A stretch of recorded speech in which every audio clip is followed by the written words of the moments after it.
के खिलाफ विदेशी और देसी जो बड़ी बड़ी कंपनियां हैं, जिनकी गिद्ध दृष्टि हमारे आजमगढ़ की धरती पर एयरपोर्ट के विस्तारीकरण के नाम पर जो जमीन लूट है, उसके खिलाफ आंदोलन से जुड़ी हुई फूलमती चाची जी आपके बीच में अपनी बात को रखी है गीत के माध्यम से।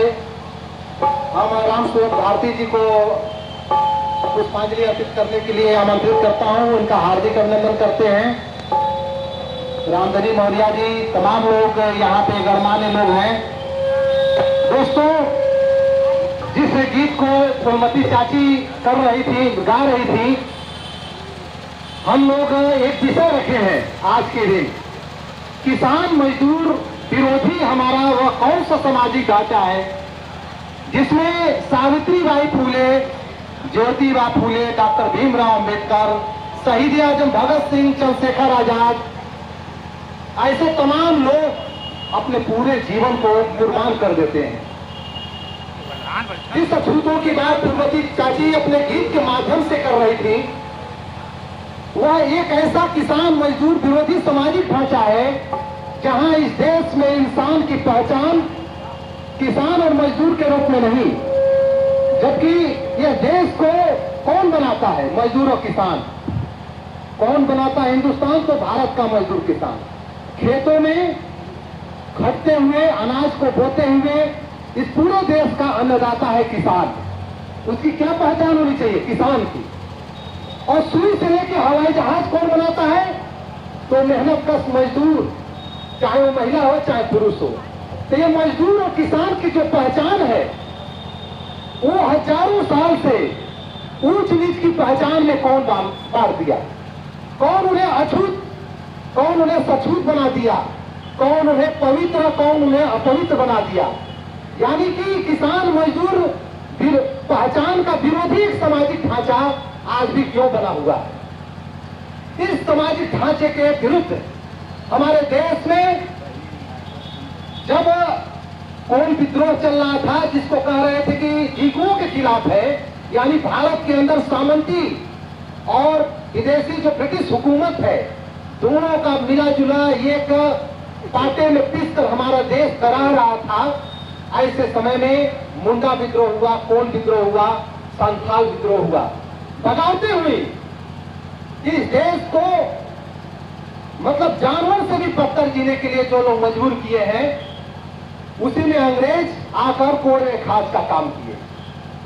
और उसी अंधेरे युग में ढोंग पाखंड, अंधेरे युग में जो हमारा समाज जो अज्ञानता का के अंधकार में डूबा हुआ था, पढ़ने लिखने का अधिकार नहीं था, औरतों को माना जाता था कि पढ़ लिख लेंगी तो परिवार से अनियंत्रित हो जाएंगी, अब मनबहकी हो जाएंगी, वह उल्टा हो जाएंगी, धर्म भ्रष्ट हो जाएगा। क्योंकि धार्मिक पंडितों के द्वारा यह बताया गया था कि मेहनत कशों को शस्त्र से, शास्त्र से और जमीन से वंचित रखना चाहिए, क्योंकि बैल को भी अगर मारेंगे तो सिंह लगा देता है।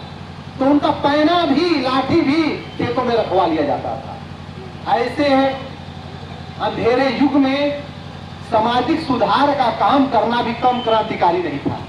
सावित्रीबाई फूले उस अंधकार युग में जब ब्रिटिश आ चुके थे और मैकाले की शिक्षा पद्धति देश के लोगों में बोल रही है कि हम ऐसे भारतीयों को शिक्षित करना चाहते हैं जो रक्त से, वर्ण से तो भारतीय होंगे, लेकिन सोच और पसंद, विचार, पहनावे से वो अंग्रेज होंगे। अंग्रेज का मतलब भाप के इंजन का जब खोज हो रहा था, हमारे देश के जो प्रतिभाशाली नौजवान युवतियां, ढेर सारे ऐसे नौजवान थे जो एक रिसर्च कर सकते थे, वो भी भाप के इंजन की खोज कर सकते थे, लेकिन हमारे देश के अंदर उन लोगों को इस वास्तविक दुनिया से काट कर, धकेल कर काल्पनिक दुनिया में पहुंचने के लिए हिमालय की कंदराओं में, गुफाओं में धकेल दिया गया।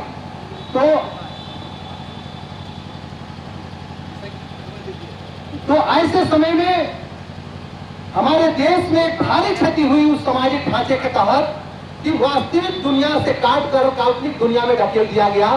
और आजाद भारत में आज पुनः जो आज तक हम लड़ भिड़ कर यहाँ तक पहुंचे थे, जिसमें क्रांतिकारियों और सामाजिक सुधारकों का अमिट मतलब योगदान रहा है, इतिहास में अमिट योगदान रहा है। उस युग में फिर से अंधेरे युग में पहुंचाने के लिए हमारे शिक्षा का निजीकरण हो रहा है, खेती का कारपोरेटीकरण हो रहा है, जिसके खिलाफ 13 महीने तक किसान आंदोलन चला। तो हम लोग मजदूरों के खिलाफ इसी कोरोना काल में मजदूरों के खिलाफ कानून बन गए। 4 श्रम कोड में हमारे कानून बना दिए गए, बदल दिए गए। नई शिक्षा नीति के नाम पर शिक्षा को फिर अंधेरे में ढकेलने की कोशिश की गई, लेकिन आवाज नहीं उठी। ये एक बहुत बड़ी सच्चाई है। ढेर सारे इस देश में शिक्षक हैं, ढेर सारे इस देश में छात्र हैं, लेकिन लड़ नहीं पाए। एक बहुत बड़ी हकीकत है।